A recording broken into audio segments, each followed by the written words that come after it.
আসসালামু আলাইকুম, শুভ সকাল। সরকারি মিডিয়াভুক্ত দৈনিক মুন্সিগঞ্জের খবর পত্রিকায় প্রকাশিত গুরুত্বপূর্ণ খবরগুলো এক নজরে।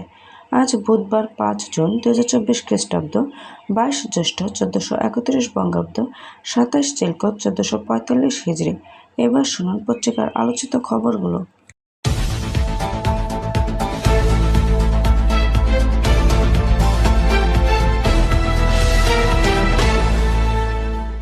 ক্রমবর্ধমান উষ্ণায়ন সীমিত রাখতে বৃক্ষরোপণ খুবই গুরুত্বপূর্ণ।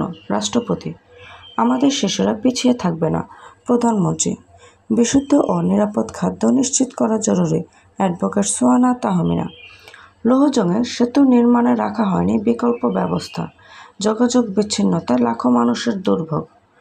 গজারিয়ায় শিপইয়ার্ডের মেরামত করতে দেওয়া 7 কোটি টাকা মূল্যের জাহাজ উধাও।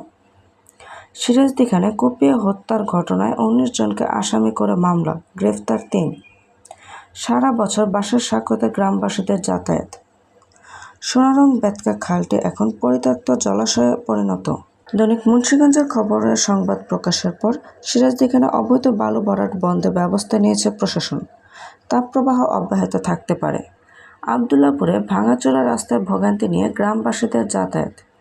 লৌহজংয়ে ভোক্তা অধিকারের অভিযানে 2 প্রতিষ্ঠানকে 43,000 টাকা জরিমানা।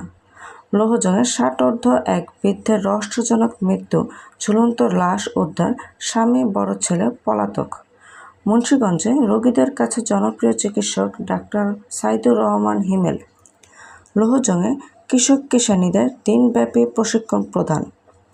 হাঁসরাইল বাজারে ব্যবসায়ীর ওপর হামলাকারীদের গ্রেফতারের দাবিতে মানববন্ধন। টঙ্গীবাড়িতে নৌকায় জীবন কাটিয়ে দিচ্ছে বেদে সম্প্রদায়ের মানুষ। হাতিমারা পুলঘাটা রাস্তার পাশে ময়লা আবর্জনার ভাগাড়। গজারিয়ায় ব্যবসায়ী ইসমাইল নিখোঁজ, 6 দিনেও মেলেনি তার কোনো সন্ধান।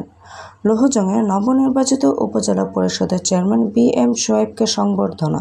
এমনই নিত্য নতুন সকল খবর সবার আগে পেতে অভিযাত্রা চ্যানেলটি সাবস্ক্রাইব করে পাশে থাকা বেল আইকনটি ক্লিক করে আমাদের সাথে থাকুন। ধন্যবাদ।